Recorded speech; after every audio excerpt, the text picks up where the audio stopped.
welcome to today's discussion panel as part of Event Wellbeing Day with Event Grads, which is a support network and online community for event management students and graduates trying to navigate their way in the industry.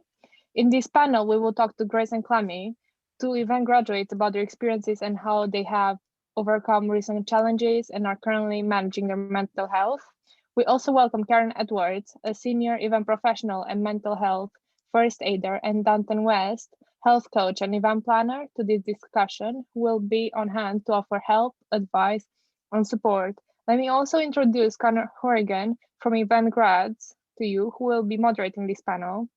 We welcome any questions you may have at the end of the session, so feel free to pop them in the Q&A box. Now over to you, Connor. Hey everyone, thank you for coming. Grace, Clemy, Duntan, Karen, it's an absolute pleasure to have you here. So how's everyone doing? Yeah, good, thanks. How are you guys? Yeah, good, thank you, Grace. Yeah, all good. We're good, thank you. Good, I'm glad to hear everyone's doing well. So we're coming up to a year in lockdown now. That's a little bit scary, and it's pretty life-changing. I guess my first question to the lot of you is, what was your experience of that being? And I'll start with Grace, if that's okay. Yeah, of course. Thanks, Connor. So happy Event Wellbeing Day, guys. Thanks for joining us. I think my journey has been a little bit of a roller coaster, I'd say, throughout the pandemic for the last year, in terms of furlough, redundancy, new jobs, which are now old jobs, and now back on the job hunt. So it's been a bit of a mix of emotions, really. Really thinking, have I really progressed much in a year, and what have I accomplished in that time? And being a 2019 graduate comes with its challenges at this time, which I'm sure everyone in the audience can agree with. But with the right communities, with the right support, with the right people around you who share the same passions, it makes life a little bit easier.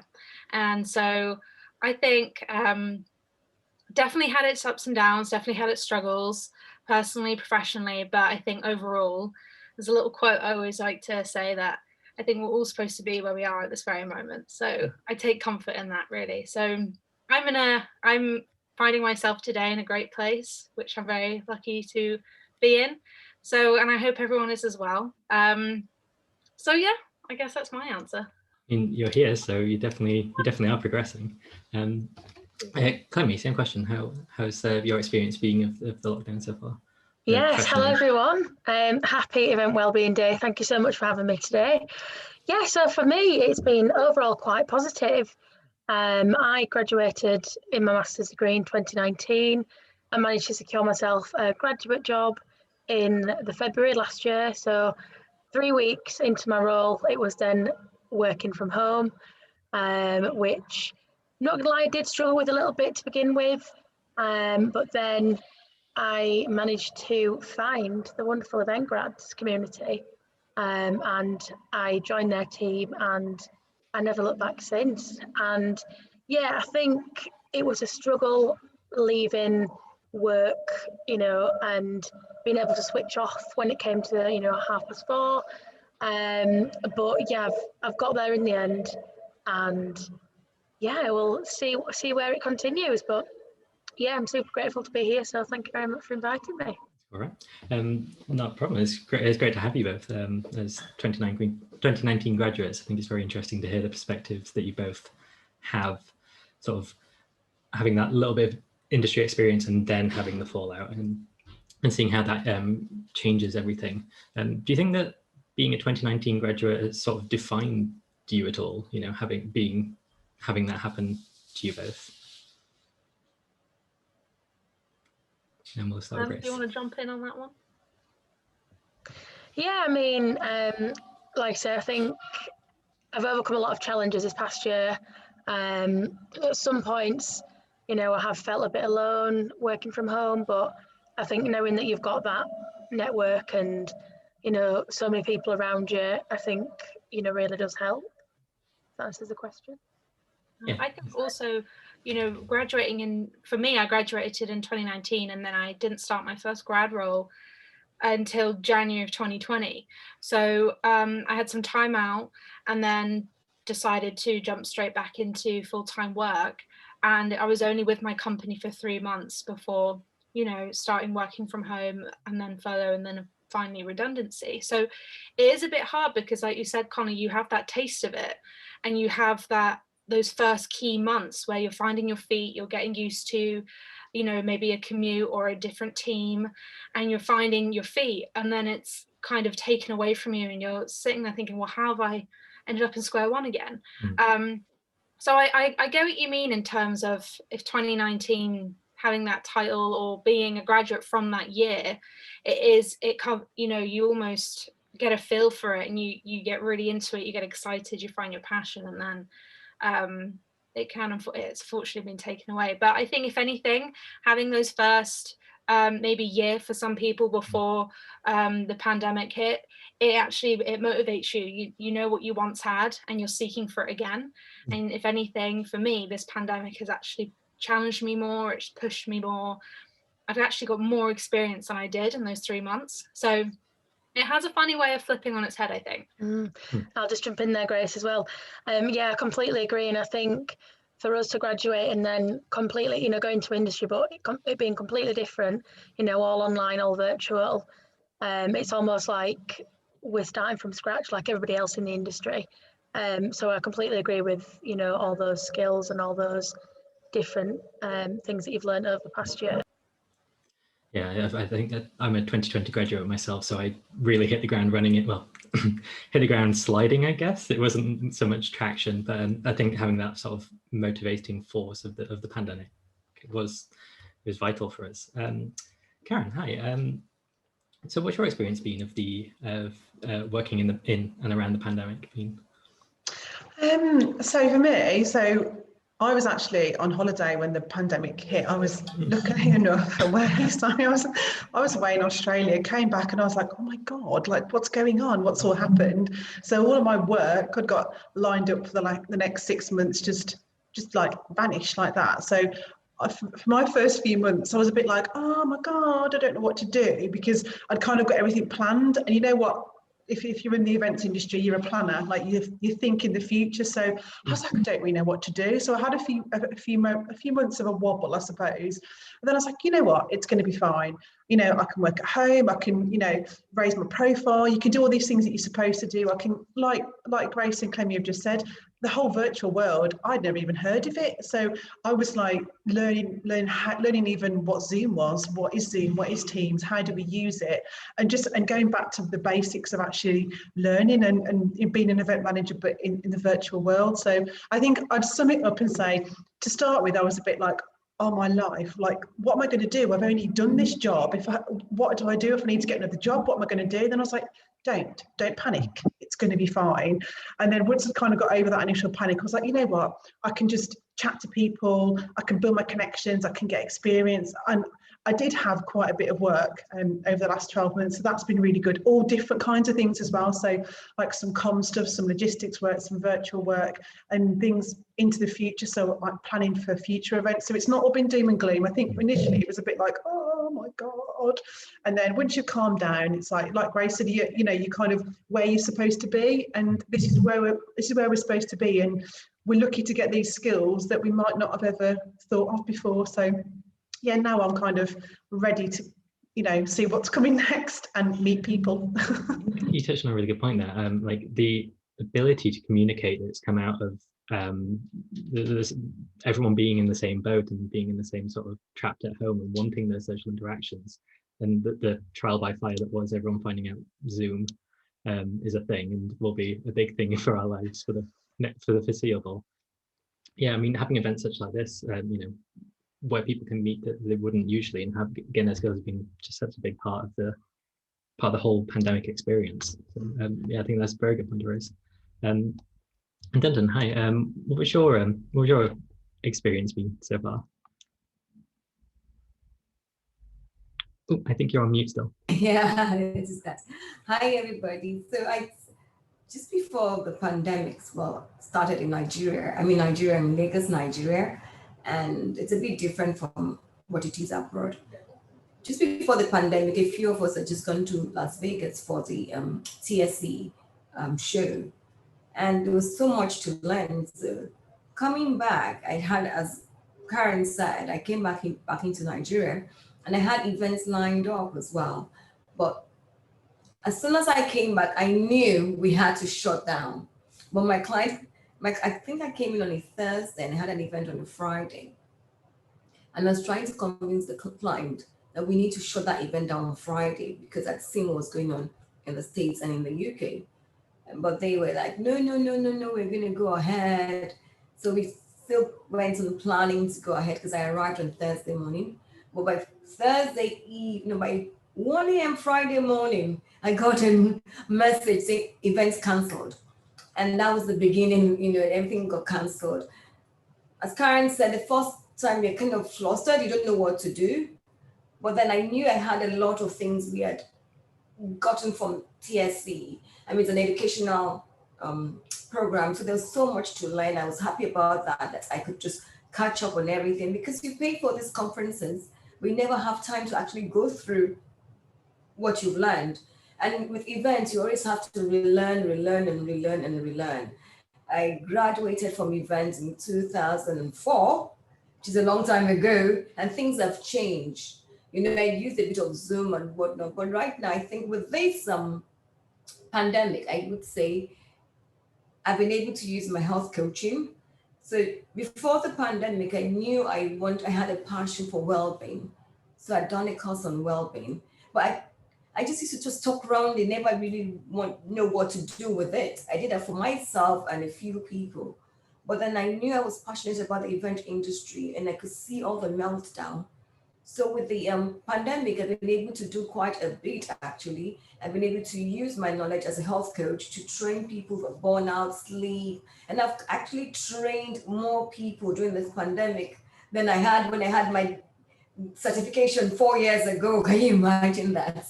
And I've done a lot of things with Helen as well, with EventWell, because this is my passion, not just as an event planner, but making sure that we're mentally balanced. I've been able to do a lot of virtual events. So as Grace said, all is not lost. We're learning new things. I mean, I had a funeral on Friday on Zoom. So we're learning new things. It's a great opportunity for you guys that have come out in 2019.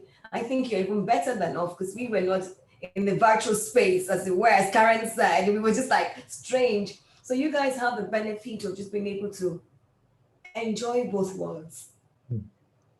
I think, you raised a really good point there about being able to take time to learn. And the events industry is a very practical one. And, you learn a lot of things on site, and there's always an argument for and against sort of practical versus formal learning. But it's been a really good time for people to take the time needed to have a bit of formal training, have a bit of formal, whether it's around SEOs or marketing or healthcare and beings like that. I think that's something that's really, really good that's come out of this whole situation, is that people have had time to go, okay, what am I passionate about? I may have been going along with my day-to-day in this industry for 20 years, but what can I do to sort of pivot on that? And what can I do to keep things fresh and learn and sort of adapt to my company industry? And I think it's really good for the whole, for the industry as a whole, to have those moments of reflection and look back and be able to adapt to a situation like this. So thank you everyone for sharing your experiences. They've been really fantastic. I was wondering if any of you had any, I know we touched on some wobbles for a moment, but have there been any particular struggles, obviously around mental health, but I guess adapting as well, because there are stresses that come out of that. And I'll start with Clemy, if that's okay. Yeah, I think, as I mentioned earlier, I think it was feeling sometimes a bit alone when working from home. There was that stage where Zoom had just come in, and FaceTiming your friends and everything was completely new.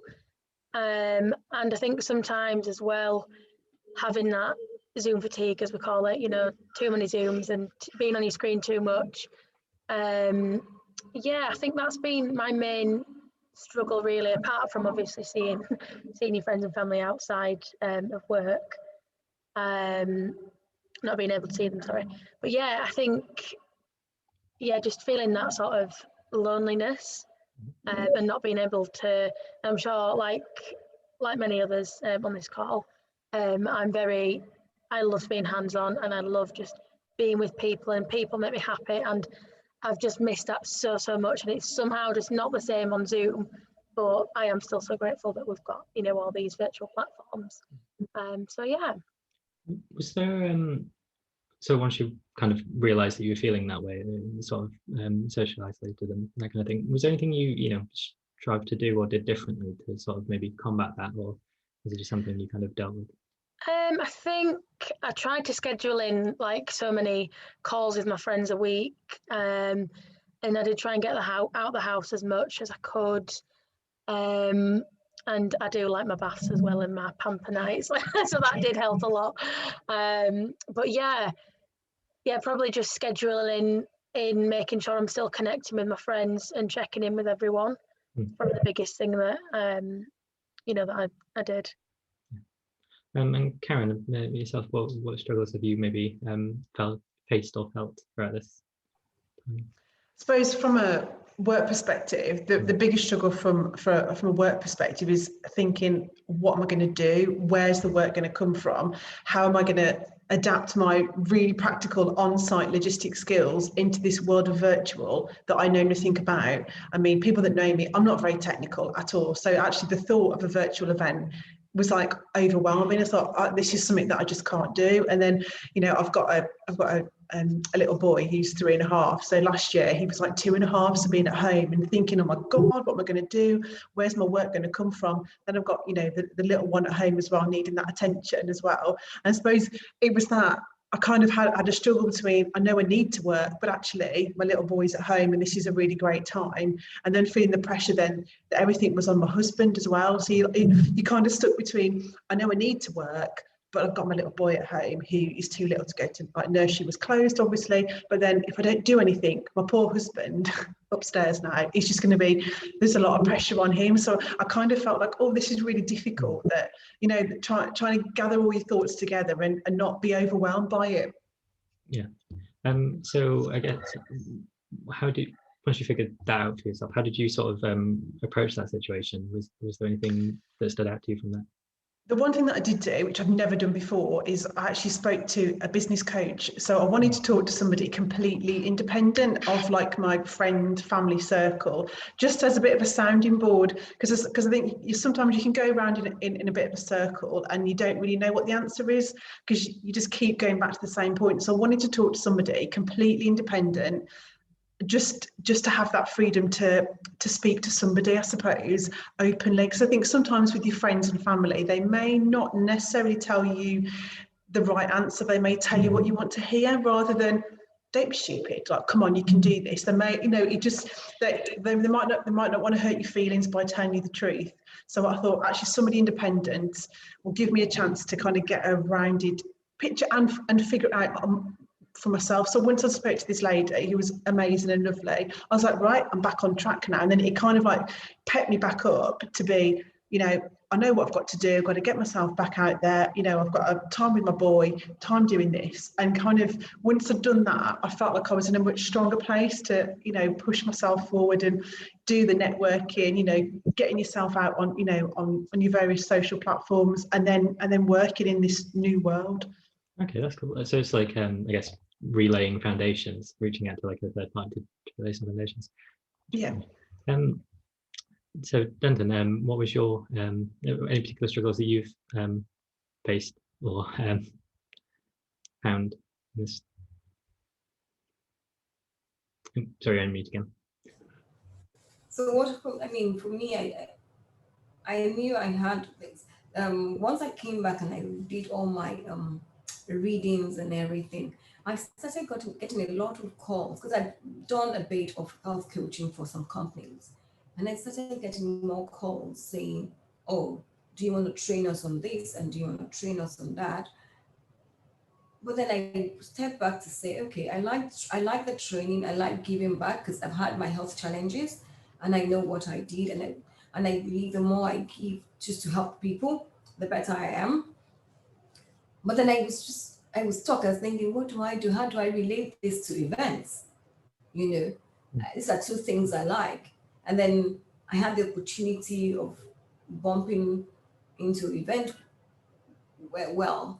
And I thought, okay, yes, I really can give this back to the event industry. I'd written a few things in the past about how to burn out, how to work-life balance in the event industry, not even knowing we're going to have this pandemic, which I'd shared like 2 years before. I think I did that in 2018. I wrote that article in 2018, went back to it and dusted it, and then just integrated that into my work, into my life, saying now, I still don't know what to call myself, whether an event planner and a health coach. I don't know how to phrase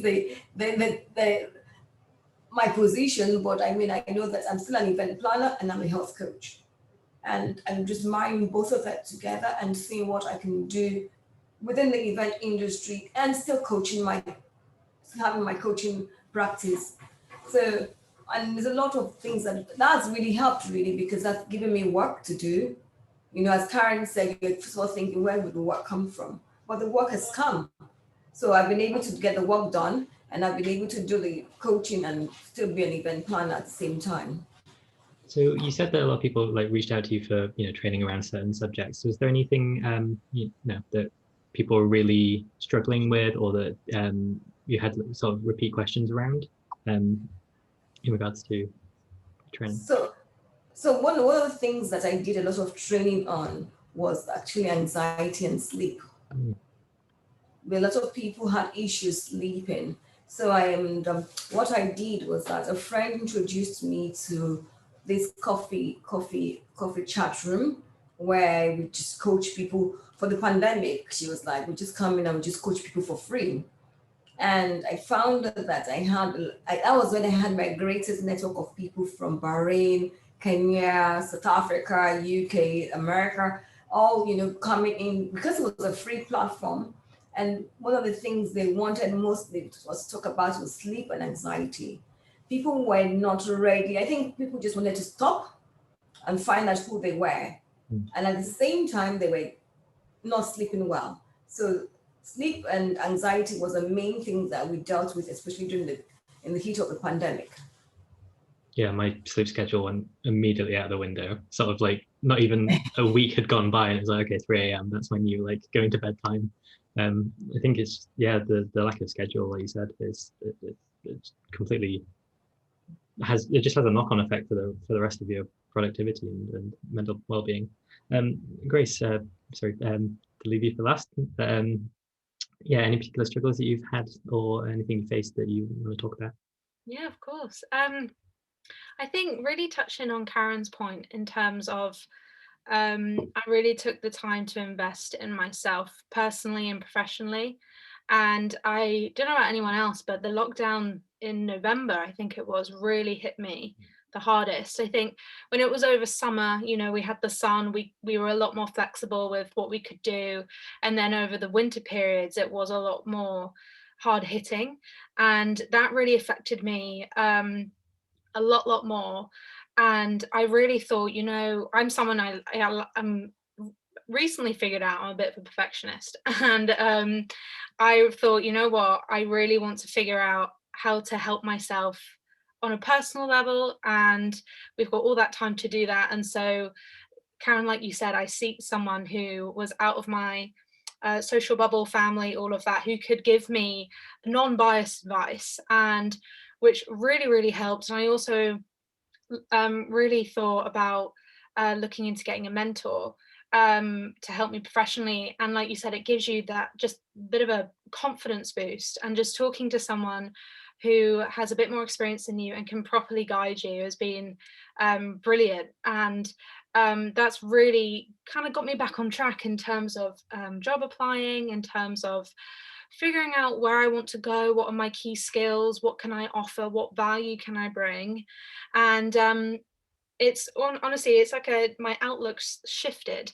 So I'm grateful that I decided to do that. I'm still doing that, and it's been brilliant. And I feel a lot lighter and happier in myself, actually, and a lot more accepting of the fact that I might not be where I am I might not be where I want to be at the moment, if that makes sense, but I'm accepting that. And you know, imposter syndrome, which is probably a term everyone knows of by now, but I only came in touch with that understanding and definition of it a few months ago, and it just ticked all the boxes in my head, and I was like, this makes so much sense. And I think just getting a better understanding and talking to people who get it, and actually talking with colleagues or other communities and societies about that, and addressing it and making it a lot more understandable and approachable, it just really helps. And knowing that there is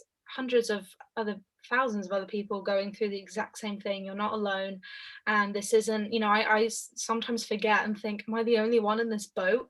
And then I'm thinking, well, no, of course I'm not. You know, everyone's going through this. So what helped me is the people I've met who are, you know, very similar people in terms of you're bouncing off ideas, you're having conversations, and you're just creating those genuinely good friendships.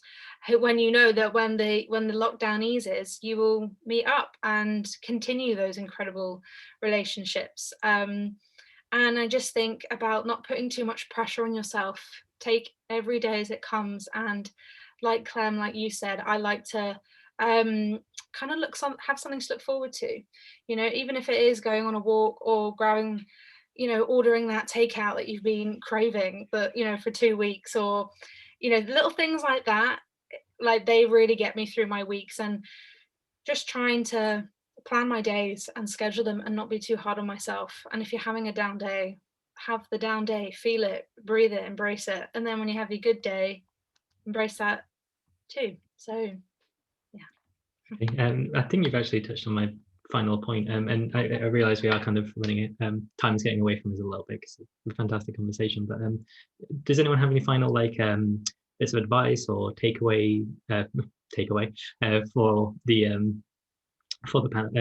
people listening in? You know, what should be your big bit of advice to come away from this? And I'll start with Duntan, if that's okay. I think what I'd say is self-love. Try to love yourself. Try to enjoy your moment. This moment will never get it back again. So you want to build landmarks here. Enjoy it. Nurture yourself. Once you love yourself, you'll be able to give people love. And once you give people love, you are actually in a better place. So own what you can change. Accept what you can't change. And be in the present. Yeah.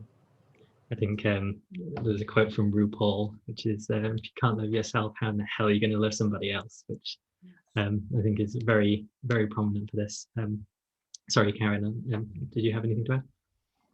Yeah, I suppose I was just going to follow on from Duntan, and because that's perfect. Yeah, you've got to love yourself to, you know, to kind of get through this situation. But I think for me, the big thing that's helped me is my friends. So friends that are around the corner, but also the friends and colleagues and acquaintances that you've met in the last 12 months, that we're all doing this together with different baggages attached to us and different issues. And I think just being open with people, you know, if you're not having a good day, ring your mates, say, oh God, it's rubbish, isn't it? And set up a Zoom call like I do with my uni chums. We have a Zoom call every couple of months. You know, we have a drink, we have a chat. We're like, oh my God, it's really hard, and we just get it all out. I think that's the thing. It's just being brave enough, because, you know, like I suppose as planners as well, we are bubbly, fun, outgoing people, but actually we can be quite, I suppose, insular with our emotions. Well, that's me anyway. And I think actually this has taught me, you just got to open up a teeny tiny bit to people and share. And then the other thing is ability to listen to others when they're talking to you. So listen properly to what they're saying and be there as their support. Yeah, that's absolutely fantastic advice. I think coming on to things like this and just having those people, that support network around you is vital. Like I said, reaching out when and where you can. Clemy, do you have any final advice before I pass back to Bianca for the Q&A portion of this event? Yeah, definitely. I completely agree with what Karen was saying. You know, my network has expanded so much these past few months. And people, you know, that I've met through either event grads or on social media, some of them are now my really closest friends and really supportive network as well. And you know, when I do have a bad day or anything, they're always there, and we're always picking each other up. You know, when we need it, and yeah, just make the most of while we're in this moment. Make the most of making those connections that you wouldn't necessarily make in person. You know, reach out on Instagram, reach out on LinkedIn. People are really willing to help, and especially when they see your passion for the industry as well, especially as a graduate. Yeah, people are just so willing to help you. And like Grace, I got myself a mentor as well, and a coach as well, just at the weekend. So again, I wouldn't have had that if it wasn't for the pandemic. Thank you very much, Clemy. And I'd just like to say thank you to everyone for chatting today. I'm now going to pass back to Bianca for the Q&A portion of the event. But it's been wonderful meeting and chatting with you all. Thank you. Thank you, Connor. So we got a few questions in the chat. There's a few that are around the same topic. So any advice for post-lockdown vibes? I'm very nervous to go back into the real world. Like, how can young event professionals look after their mental health post-pandemic when we return to fast-paced live events? I think this is one that most of us feel the pressure of having to go out there because of the new roadmap. What would your advice be? Karen, do you want to start? Yeah, sure. I think it's going to be difficult for everybody, graduates and us industry professionals, because we've been in the same boat as you for this time, that we've all been locked away. So actually, the thought of, even though I'm really excited about going to meet people and meeting clients, actually there is like a whole tinge of anxiety, because you've got to remember how to interact with a human at a table, not just like this. So you've got to remember, like, oh, is it a handshake? Is it a hug? Who buys the coffee? Like, you've got to remember all your social etiquette. But I think I would say, in answer to the question, I think it's going to be a slow release back into that situation where we're all meeting and greeting. So I think for anybody that is worried about it, it's just baby steps. So it's one meeting with somebody that you know, then you know, take somebody you know to a meeting with a client. So just do it all really slowly and at your pace. And if you're ever not comfortable with it, you don't need to go, or you can ring the person and say, because I think we will still be doing a lot of our conversations like this as well. But yeah, I think my advice would be just take your time and don't rush into it. That person probably feels the same as you as well. They're probably thinking, oh my God, I've got to meet this person. So yeah, always think about the other person's perspective as well, that they're probably just as nervous as you.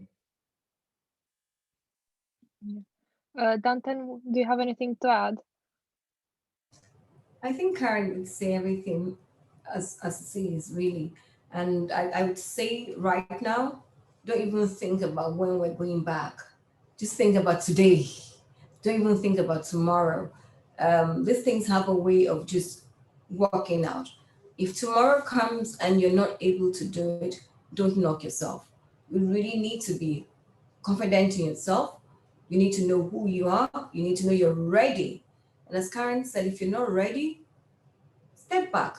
The other person you're going to meet as well is nervous as well. They just mirror you, what you're going through. The difference is that we are the ones looking for the job, but they're nervous. So I would say, don't even think about tomorrow. Let's think about today. Let today's trouble be enough for today, and let's enjoy the moment. Love that. Clemy, Grace, do you have any advice that you want to add? I just wanted to mirror what Duntan said. I think that's wonderful advice, and that's inspired me as well to just live in the moment and to, you know, just face the challenges and struggles you have for this day. And I think don't be so hard on yourself. You know, the thought of even going into London for an interview seems terrifying, let alone doing it from your bedroom on Zoom. But I think there'll be a lot of FOMO, you know, fear of missing out. Like, I'm already dreading it, but I think, you know, we've all come so far in this year. in multiple ways, and continue to work on that, and don't feel the pressure, you know, to jump or run straight back into it. And I think because we've spent so much time, more time on social media than probably we would have, we're seeing all those pressures right there in our face every day. And so it is easy to get caught up and think, why am I not doing this, and why have I not done that, and why am I not planning for the next 6 months? But you know, maybe that fear of missing out wouldn't be there if, you know, social media was so present in our lives, if that's making sense. So yeah, I just want to touch on Duntan's point. I think it was honestly lovely. Love that. The next question is, how do you cope with imposter syndrome as a recent graduate going into the events industry? I think this is one more for Clemy and Grace. Oh, I do deal with imposter syndrome quite a lot. That's something that I am touching on with my coach. Yeah, I think it's just important to remember who you are and remember your values and remember your experience. Like for me, I've got a folder on my desktop and it's got all my goals on, it's got all my, you know, what I'm about and what I've achieved already this year. And yeah, I think it's just taking that step back, breathe, and just remember I can do this. And I've achieved so much already. I've achieved getting through the majority of the pandemic already. So yeah, just remembering who you are and just taking it easy on yourself.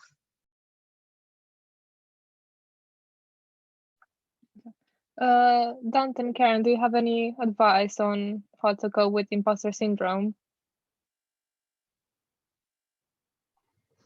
I think I'd probably just echo what Clemy said on that, and that, you know, we've look at what you've done and who you are, and, you know, write down what you've achieved this year or in the last 12 months, because when you actually write things down, you realise, oh my God, I've done that, I've done this already. You know, like I've grown my connections, I've got my, you know, Instagram account for my personal one, I've got a work one, I've, you know, volunteered on this, I've done that. Actually, when you list what you've been doing, then you think, you know what, I'm doing really, really well. So I think that's really important. Always remember what you've done. You might not necessarily be doing what you thought you'd be doing, but actually all these skills that we're all gathering now are going to be so valuable. So I think just what Clemy said, remember what you've achieved, remember what your goals are, and it's you, isn't it? It's you are important in this, not anybody else. It's all about you. Yeah, I think Karen and Clem said everything really. When you write down what you've achieved and you count your blessings as they were, you know, and they belong to you, no one can take that away from you. You're actually in a better place, you're in a good place, and it's easier to overcome anything. So I think Clem really did say everything.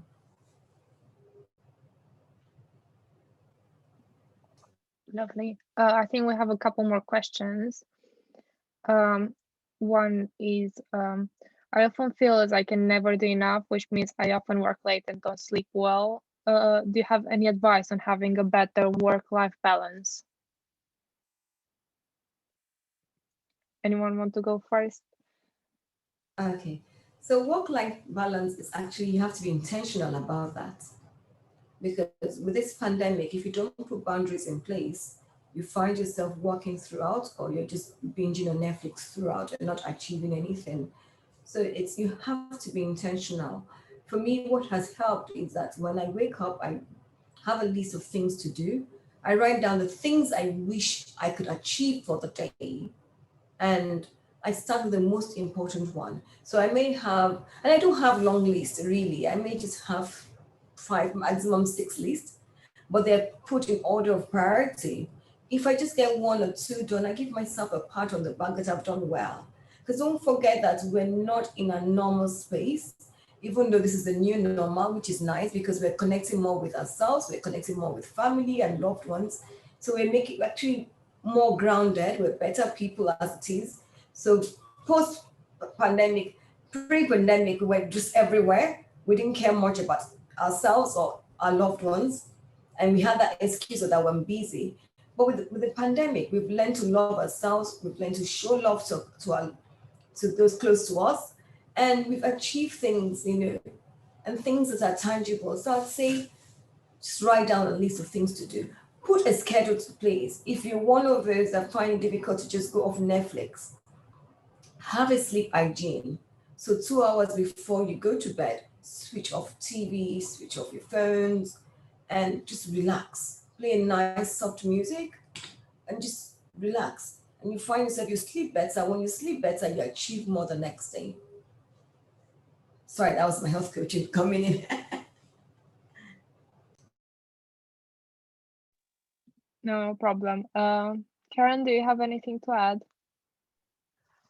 Well, I think Duntan is the expert in this, but I think I'll just echo what she said about the importance of a routine, but it's your routine. So, you know, you get up, you have your breakfast, and you don't have to work all day. This is the thing. You might think, you know what, I'm much better working 9 till 1, and in the afternoon, I'm going to watch Netflix for an hour, or I'm going to go online and play a game with my mates. I'm going to go out for a walk on my bike, whatever it is. I think you don't need to put that pressure on yourself to have the same routine as everybody else. You've got to figure out how you work. But I think what's really important is just getting out of your house as well, like wherever you live, house, flat, apartment, get outside, go for a walk, because that just helps you. Well, it helps me unwind. You know, you're taking your surroundings, you know, you're like, oh gosh, this is lovely, you know, breathe it all in, and that then helps me in the evening, and you're relaxing into your evening a bit more. So I suppose just following on from Duntan, and have your own routine, but then also make sure you're taking time out of your house as well. So get out, go for a walk with your friend. I've now got a hip flask, which I'm not going to encourage, but it's something I've discovered in lockdown. It's my thing that I found. So go for a walk with your friends. And makes it a lovely walk.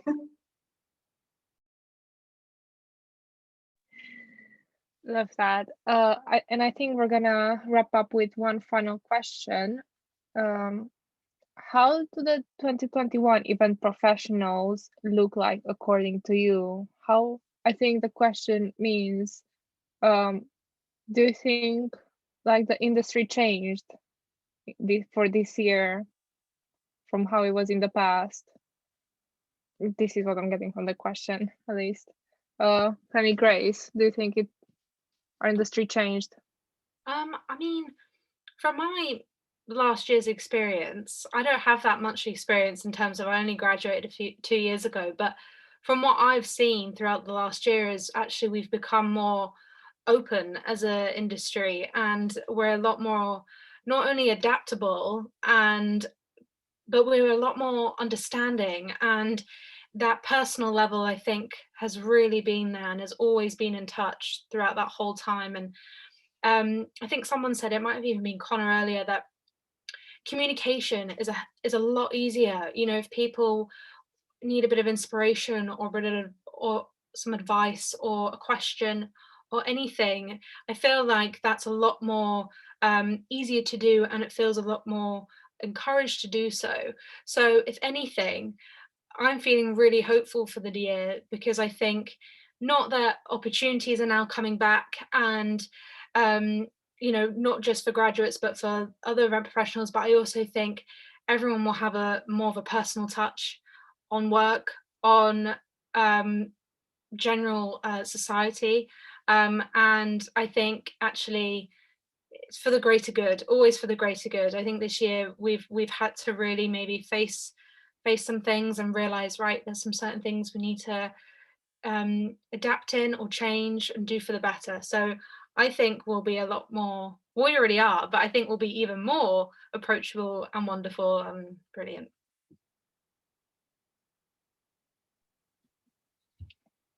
Love that. Karen, Duntan, do you think the industry changed from, like, I don't know how it was 5-10 years ago? Us three weren't there back then, but you two were. Has the industry changed since then?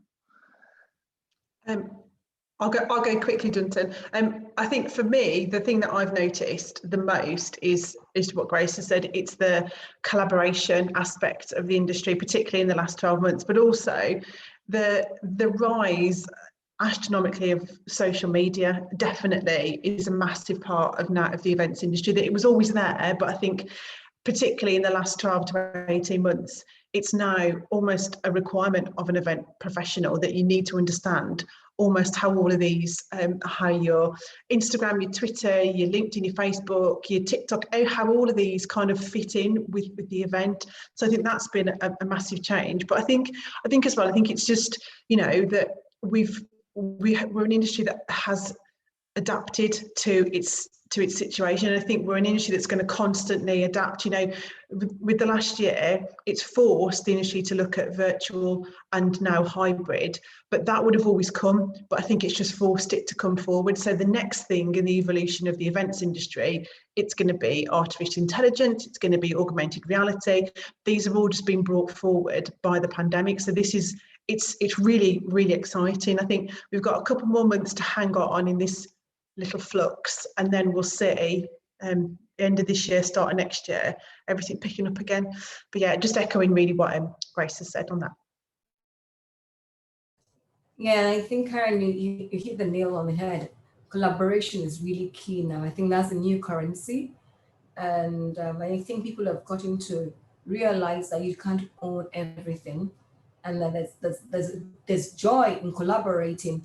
It's you know, before it was all competition, trying to outshine this person and trying to do that person. It was crazy. But now I think people have come to realize that when we come together, we work together, we are stronger together, and we build it a better industry. I find that you would have more collaboration, not just within your country, but even expanding. So, you know, you need someone that can do something for you, especially with the virtual world. You can always reach out to somebody in Asia, or you can go to reach somebody in the States or in the UK. So collaboration, I think, is a new currency, and it's something that they've been preaching before, but I think it's come to stay, and it's come to stay strongly as well. So collaborate. True, very true. And with this, I think we will end this session. Thank you everyone for joining us, and for who will watch later on demand. Thank you for watching.